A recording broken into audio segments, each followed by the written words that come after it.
বিসমিল্লাহির রহমানির রহিম। হে সমস্ত জগতবাসী, আজ আমি শামীম আলী চিশতি আপনাদের সামনে ছোট একটা আলোচনা নিয়ে হাজির হলাম। সেই ছোট আলোচনাটা কি, যে দেখেন, মানব দেহের মধ্যে 6টা শয়তান বাস করে।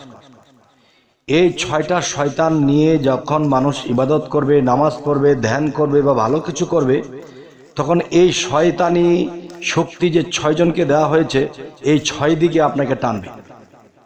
এই 6 দিকে যখন আপনাকে টানবে, তখন কি হবে জানেন? আপনি ভালো কাজ রেখে খারাপ দিকে ছুটবেন। নামাজের মধ্যে আপনি চলে যাবেন কোথায়? ঢাকা শহরে আপনি কাজ করতেছেন বা চাকরি করতেছেন, এই ফাঁকে নামাজ পড়তে বসেছেন, আপনি সেই নামাজের মধ্যে বসে চলে গেছেন দেশের বাড়িতে। দেশের বাড়িতে গিয়ে কত কিছু করে, বাড়িঘর করে, পরে আসলেন আবার ফিরে। তখন এই যে নামাজটি, এটা কিন্তু আল্লাহর নামাজ হয়নি। সেই নামাজটি কে পেয়েছে? সেই নামাজের সেজদাগুলো কে পেয়েছে?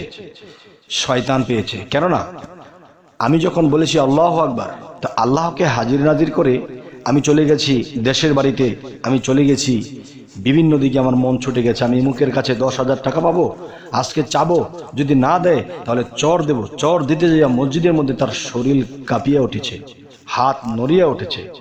তখন মনে হয় যে আরেকটু জোরে নড়লে অন্য কাতারে যে আরেকজন আছে তার শরীরে লেগে যাইতো তার হাত। তাই বলবো, হে সমস্ত জগতবাসী, যে মানব দেহের মধ্যে 6টি শয়তান নিয়ে যখন মানুষ ইবাদত করবে, নামাজ পড়বে, ধ্যান করবে, সাধন করবে, যাই কিছু করবে, কোনো কিছুই তার ভালো কিছু হবে না, কোনো কিছুতেই তার ভালো কিছু ফলবে না।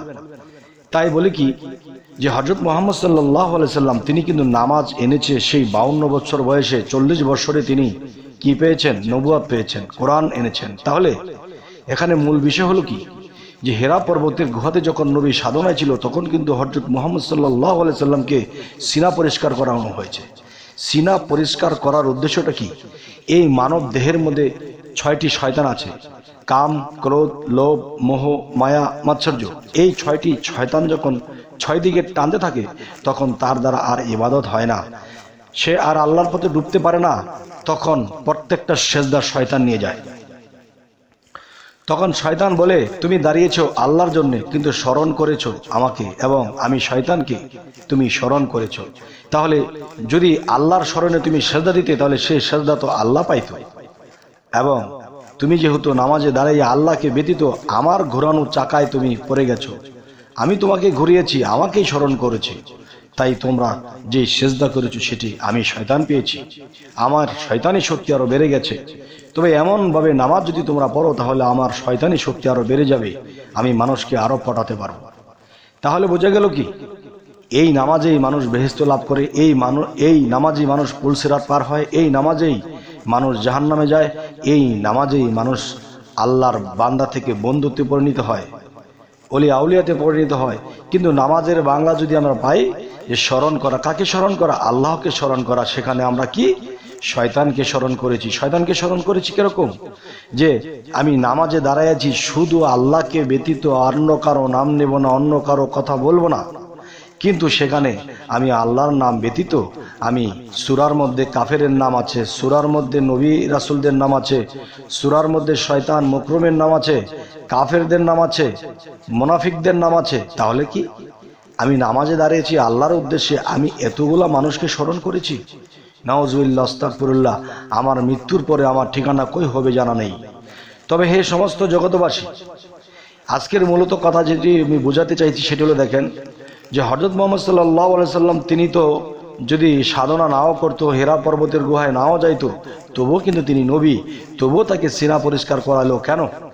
তার মানে এটা বোঝানো হলো যে ইতিহাস রেখে গেলেন যে পৃথিবীতে যত উম্মতগণ আসবে, নবীর প্রেমিকগণ আসবে, তারা সকলেরই সিনা পরিষ্কার হতে হবে।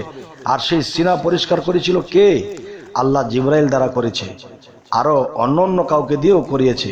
কিন্তু আমাদের সিনা কে পরিষ্কার করবে? আমাদের সিনা পরিষ্কার করবে আমার মুর্শিদ। সে বাস্তবত একটা পরিষ্কার আছে, সেটা মুর্শিদ করে দেবে। আরেকটা হলো রুহানি জগতে মুর্শিদ স্বপ্নযুগে এসে আমার সিনা পরিষ্কার করে দেবে। যেই দিন এই সিনা পরিষ্কার হয়ে যাবে, তখন এই সিনার মধ্যে কোনো ময়লা থাকবে না। দুনিয়ার জ্বালা যন্ত্রণা আমাকে স্পর্শ করবে না, দুনিয়ার সম্পদ আমাকে স্পর্শ করবে না, দুনিয়ার লোভ লালস আমাকে স্পর্শ করতে পারবে না। তখন কি হবে? তখন আমি নামাজে ডুবে যাব, তখন প্রত্যেকটা সেজদায় আল্লাহ পাবে, কারণ আল্লাহ ছাড়া আমার অন্তরে সেই পরিষ্কার জায়গায় আর কেউ নেই। যদি নোংরা থাকতো, ময়লা থাকতো, সিনা পরিষ্কার হয়ে গেলে এরপরে সেখানে আল্লাহর স্মরণই থাকে, শয়তান সে পবিত্র জায়গায় আসতে পারে না। তবে জানি না আজকের এই আলোচনা আপনাদের কেমন মনে নেবেন, কি বুঝবেন, কি বুঝলেন এবং কি ভালো লাগলো কি খারাপ লাগলো অবশ্যই আমাকে জানাবেন। আর অবশ্যই অবশ্যই পৃথিবীর প্রত্যেকটা মানুষকে একজন কামেল অলিয়া উলিয়া কামেল মুর্শিদের কাছে যেয়ে এই সিনা পরিষ্কার করার সাধনা নিতে হবে। সিনা পরিষ্কার করার যে বিষয়টা বায়াতের দিন কিছু করে দেবে, আর বাকিটা স্বপ্নে মুর্শিদ আপনাকে রুহানি জগতে নিয়ে আপনাকে সেই সিনা পরিষ্কার করে দেবে।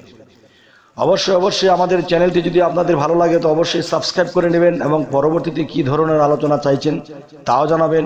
সকলে ভালো থাকবেন।